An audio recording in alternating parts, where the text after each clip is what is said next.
Hello, what's up po sa guys? Sa muli sa Sawerang Pobre. So guys, wala nang paligoy-ligoy pa na ako, grabe. So, alam nyo, excited sana ako makapanood ng ng action, no? So, munti ka na tayo makapanood ng action. Bakit kaya hindi pa natuloy yung action na yun? Ako, sana napatunayan natin yung mga yabang ng mga naghahamon. So, maraming mga mayayabang, di ba? Tapos, pag nandoon na sa akto, atras. Ayan, pag magyabang kasi siguraduhin na kaya. Wag yung puro lang yabang-yabang. Tapos pag nandoon na, aatras-astras din. Although alam natin na hindi tama, hindi magandang panoorin, pero naman mas maganda naman na magkasubukan at nang mapatunayan talaga yung mga hamon na talagang feeling mo walang inaatrasan, ano? So nakakalungkot lang na hindi natin talaga alam kung ano yung mga pinaglalaban nila sa buhay. Na pati ba naman sa ganong eksena, talaga nga naman, may mga gustong patunayan, no? Ako talaga masyadong, ako yung masyadong naaano na kay Iking, kay Dr. Love, na kung tutusin nung mga napanood ko yan nung mga dati pa, no? Yung nasa Kalingap pa talaga siya, yung loyal talaga siya sa Kalingap, yun talagang feeling mo yung tao siya na mabait, yung may busilak na puso. Nung sinusubaybayan ko siya, parang yun yung napapanood ko sa kanya doon sa mga interview niya, 'di ba? Na kung paano na siya nagbago sa buhay kasi 'di ba? Alam naman natin na may kwento siya sa buhay. Tapos nung nasa Kalingap is nagkaroon ng pagbabago. Kumbaga dati barumbado siya. So parang nagkaroon ng ano ba ang tawag nun, transformation sa buhay niya na parang syempre maganda rin sana na maging tawag niyan yung ano bang tawag nito, di ko masabi. Yung basta nakikita ko din sana siya na may mabuting puso. Kaso nga umabot sa ganito na nagkakasiraan, naging trader sa Kalingap. So nasira talaga yung imahe niya. 'Di ba? Yung imahe niya dati. Tapos nung napunta sa Kalingap, naging maganda, maraming humanga, maraming sumuporta. So suddenly nabago yung katauhan niya. So ang nakikita na natin ngayon is iba ng Dr. Love. Kung 'di ba dati Dr. Love. So ngayon nga nagulat na nga lang ako ng pangalan niya na pala ngayon is Iking. So nung mga nakaraan na naririnig ko yung Iking na yan, nagtatanong pa ako, sino ba si Iking? Yung pala si Dr. Love na siya. So yung mga sinusubaybayan ko sa kanya dati, katulad yung mga beneficiaries niya, katulad kina Marian, tapos sino pa ba yung maliit na lalaki. So pinapanood ko siya dati, sinusuportahan ko rin siya, pero simula nga nung naging iba na siya, umalis na siya sa Kalingap, nagbago na siya, yung parang nawala na rin talaga ako ng gana, as in totally talaga cut off yung panonood ko sa kanya. So ngayon, syempre nagiging active na lang siya sa pandinig ko dahil sa mga nagre-reactions, doon sa mga reactors. Tapos ito nga ngayon, na napanood ko na naging viral, na kamuntikan na sila ni Kindred magsuntukan. So nakakatuwa yung mga eksena, no? Na hindi natin talaga maintindihan kung ano yung mga pinaglalaban nila sa buhay. Na samantalang, isa lang naman yung goal nila dito sa YouTube, yung kumita. Pero umaabot na sa ganito, sa sobrang ibang klase na talaga, yung wala ka nang makita na kung baga dati nakilala natin sila is sa pagcha-charity, magandang imahe. So ngayon parang iba na yung nakikita ko sa direksyon ng mga buhay nila, no? So parang hindi mo na alam kung ano yung takbo ng pag-YouTube nila. Hindi mo na alam kung ano na yung bit-bit nila, na kung dati ang pinanghihinangawakan nila is pagcha-charity. So ngayon iba na yung daladalin nila, panggugulo or kaguluhan na yung bit-bit nila ngayon. Kaya nakakalungkot na wala na yung maganda nilang imahe. So yun na nga. Alam nyo guys, pag nawawala kasi talaga sa Kalingap, parang napapariwara. Kasi syempre nag-i-struggle yung pag-YouTube nila, nag-i-struggle yung goal nila, no? So pagka once na nawawala na sa Kalingap, ang nagiging goal na nila is paninira. Kumbaga nandyan na lang sila para makigulo. Kasi kung hindi sila makikigulo, maaring patay na yung income nila. Wala na silang kikitain. So wala nang nagiging goal. Hindi kagaya ng mga noon na talagang may nakikita tayo sa kanila na goal nila sa buhay. Yun ay pag-charity. So pag nagiging antay ka na, parang hindi na yun yung nakikita natin. Ang nakikita na lang natin is panggugulo sa Kalingap, paggagawa ng kwento, kaguluhan. Parang doon na lang yung ano nila nagiging buhay. Para yun na lang yung nakikita natin sa kanila kung paano magpagulo or manggulo. Diba? So, ngayon nga, tignan mo yung sitwasyon ngayon, diba, sabi nga doon sa mga dati kong video, darating yung panahon na yung mga antay ngayon, sila mismo magsisiraan, sila mismo magtatraidoran, mag-aaway-away, kasi nung naging antay na sila, iba na yung goal nila sa buhay. So, parang ang tingin ko sa kanila, nandiyan na lang sila, hindi lang para kumita sa YouTube, kundi may mga iba pa silang adhikain, no? Yung parang ang tingin ko talaga sa kanila is, nagiging mukhang pera na sila, no? Na parang ang pinag-aaway-awayan yung mga sponsors, tapos naghahalongkatan na ngayon ng mga kanya-kanya baho, nagsisiraan na, nagpapalakasan na. Bakit hindi na lang yung atupagin nila is yung kumita mismo sa sarili nilang pagod, katulad yan sa pag-YouTube.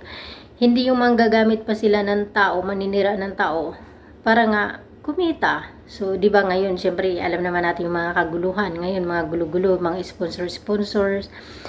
So, nakakalungkot lang isipin na parang wala. Parang wala na tayong mapapala sa dati na hinahangaan natin, sa dati na mga sinusuportahan natin, no? So, ako kasi talaga nagugulat na ako ngayon kay Iking. Sabi ko nga dati, si Dr. Love is parang magiging anino ni Kapiso. Na ano ko yun talaga dati, nasabi ko darating yung panahon ko ano yung ginawa ni Kapiso sa Kalingap. Parang yun na yung magiging papel ni Dr. Love. So, kung paano siraan yung Kalingap. So, ito na nga. So, dumating na nga sa punto na sabi ko nga, pagdating talaga sa paninira sa Kalingap, nagkakaisa sila kasi diba dati magkaaway si Dr. Love tsaka si Kapiso. Tapos dumating sa punto na parang nagkasundo dahil nga sa pera. O tapos ngayon, magkaaway na naman. So, ang gulo-gulo, diba? So, anong maganda dyan sa pag naging anti-Kalingap ka, nagiging magulo ang buhay, nagiging magulo ang takbo ng journey ng pag-YouTube. Kasi parang wala na tayong nakikitang goal sa kanila, kundi ang manira, yung araw-araw, yun na lang i-content nila, paninira, diba? So, parang wala ka nang makitang magandang tinatakbo or goal. Hindi kagaya noon na pag nasa Kalingap ka, iisa yung layunin nyo, ang maging charity, ang maghanap ng mga tutulungan. So, pag ikaw nawala sa Kalingap, iba na yung magiging goal mo sa buhay. Maghahanap ka na lang talaga na mag-i-sponsor sa'yo. Maghahanap ka na lang talaga ng magpapalipad sa'yo. Kasi nga, siyempre, nakikita naman natin na humihina yung suporta sa kanila pag wala na sila sa Kalingap. So, yun na yung magiging goal nila, yung mag-target ng mga mag-i-sponsor. Kaya, sisiraan ng Kalingap para nga naman may kwento sila sa buhay na para paniwalaan sila, diba? So, yun yung nakikita natin ngayon na goal nila. So, nakakalungkot lang isipin na kung tutuusin, mas masarap pa rin yung buhay na sinusuportahan ka talaga ng marami, hinahangaan ka dahil doon sa ginagawa mo na maayos. So, ngayon, nagkaka-view sila, may sumusuporta sa kanila dahil nagkakaisa sa paninira, diba? Nakakalungkot isipin yun. So, syempre, hindi nakakatuwa. So, yun nga, sabi ko nga, sayang yung eksena na yun na hindi natin napanood. At andoon pa naman sila, kung hindi ako nagkakamali, sa lugar na yun na pinapagawang church ba yun? Na pinapatay yung building, kung hindi ako nagkakamali ha. So, tignan mo, nagpapagawa sila ng ganong imahe, simbahan, pero tignan mo yung ginagawa nila, kaguluhan. Gulo. So, paano mo papaniwalaan na yung ginagawa nila is nakaano talaga sa puso nila, diba? So, ewan, baka naman yung sa mga project nila, gusto lang nila kumita dyan. Kunwari, may pinapatayo, diba? So, sabi ko nga walang masama na simbahan ang ipatayo mo.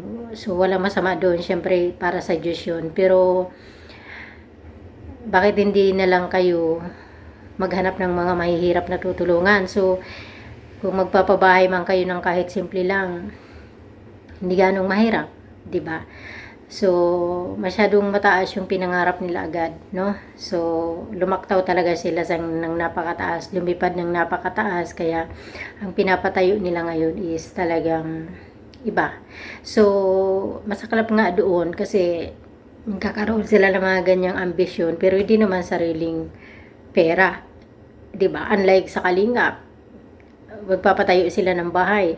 Kung may nag-i-sponsor man is yun ay parang contribution lang, no? So may sarili talaga silang pundo doon para makapagpatayo ng simpleng bahay. So may kakayanan naman talagang Kalingap magpatayo ng bahay. Pero ibig sabihin may amount lang, may limit, pero kung umaabot man yan ng malaki, dahil na lang yan doon sa mga nag-sponsors na request nila na hindi lang ganito, dapat ganon, di ba? Pero ibig sabihin at least may kakayanan magpabahay. Pero ito kasi na sinamang iking may pinapatayo, pero inaasa naman talaga sa bigay lang kasi wala naman talaga silang pundo na galing talaga sa kanila, 'di ba? So, wala naman masama mangarap, 'di ba? Pero siguro naman mas maganda naman talaga yung kahit papaano is makabuluhan. Hindi ko sinasabi na hindi makabuluhan yung pinapagawa nilang project, 'di ba?